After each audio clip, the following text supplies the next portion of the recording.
آدم نمیفهمه که دقیقاً خسته شد، نه که یهو خاموشه، اما یه روز وسط شلوغی دنیا میفهمه دیگه با آهنگای قدیمی لبخند نمیزنه. قهوه‌اش سرد میشه و براش مهم نیست.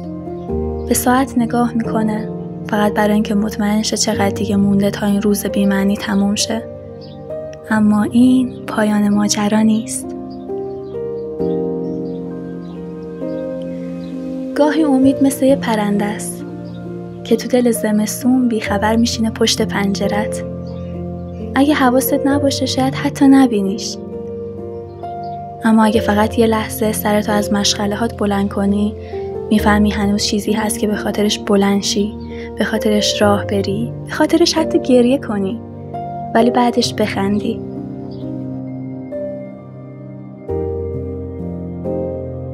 بعضی روزا هست که هرچی میری جلو حس میکنی چیزی تکون نمیخوره.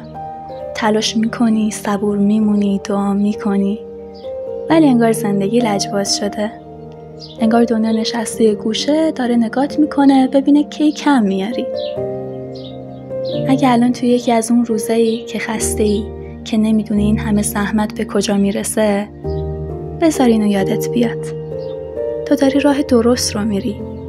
حتی اگه نتیجه هنوز معلوم نیست، حتی اگه هیچ کس نبینه. اون قدم هایی که توی سکوت برداشتی دارن جایی رو میسازن. یه جایی فقط مال خودت. خسته شدی؟ حق داری. اما خستگی دلیل توقف نیست. یه نفس عمیق بکش، یه چای گرم، یه موسیقی که برات خاطره است و بعد با همون دلی که 1000 بار شکست ولی باز بلند شد ادامه بده.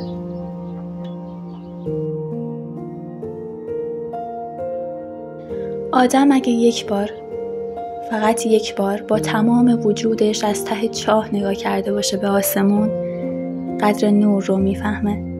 قدر اون لحظه‌ای که چیزی تو دلش میگه بلند شو، هنوز تموم نشده.